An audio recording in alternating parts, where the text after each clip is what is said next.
نفى مسؤول مركز الإعلام الأمني صحة ما تداولته بعض وسائل الإعلام والصحف الغربية حول إلقاء القبض على الشاب الإيطالي جوليو ريجيني قبل وفاته من قبل عناصر أمنية مصرية. وأشار الفريق الأمني الإيطالي حيث أشار الفريق الأمني الإيطالي المتابع للقضية والمتواجد في البلاد عندنا هنا في مصر إلى أن ما نشر في إحدى الصحف الإيطالية منقول عن بعض الصحف الغربية.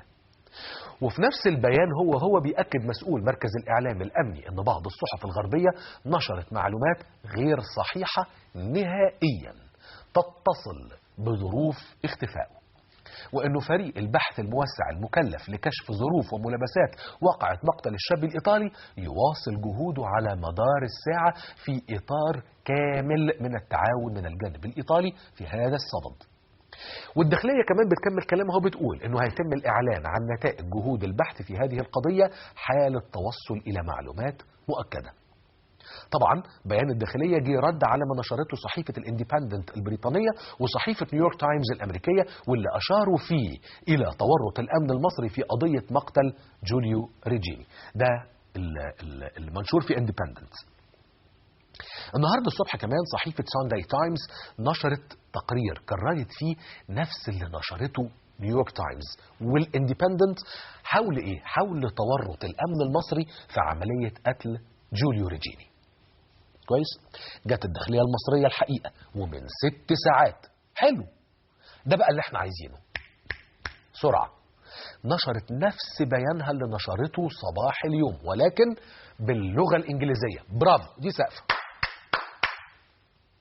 واللي بتنفي فيه زي ما قلنا صحة ما تداولته الصحف الغربية حول تورط الأمن المصري في إلقاء القبض على جوليو ريجيني.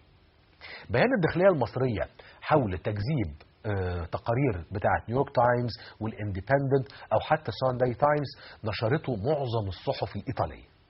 كويس. وكمان المجلس القومي النهاردة المجلس القومي لحقوق الإنسان افتكر إنه الموضوع كبير. الحقيقة كان لازم المجلس القومي لحقوق الإنسان أنه من بدري يصدر البيانات الواضحة حول هذه الأمور.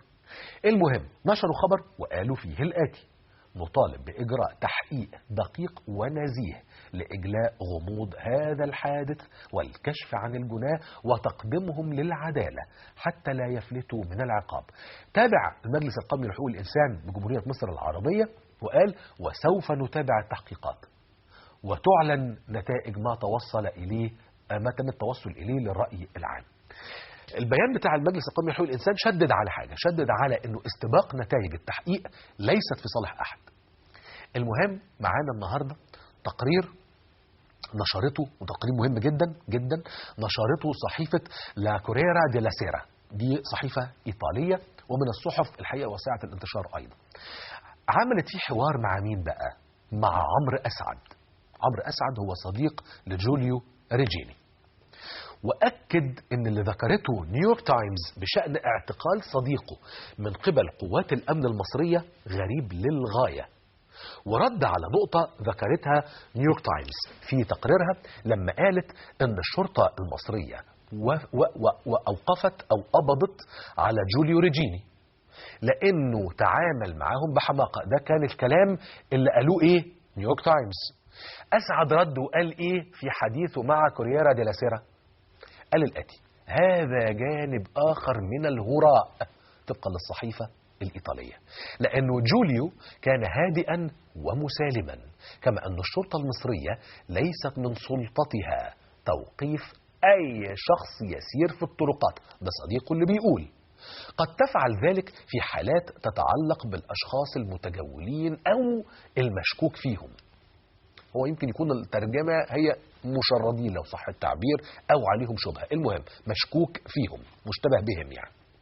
وأضاف عمرو أسعد في حواره مع الصحيفة الإيطالية وقال: لما الأمر بيتعلق بأجنبي على الأراضي المصرية لن تفعل ذلك إلا إذا كان لديها سند قوي. دي شهادة عمرو أسعد صديق جوليو ريجيني واللي أدلى بيها في حواره مع صحيفة كورييرا دي لا سيرا الإيطالية.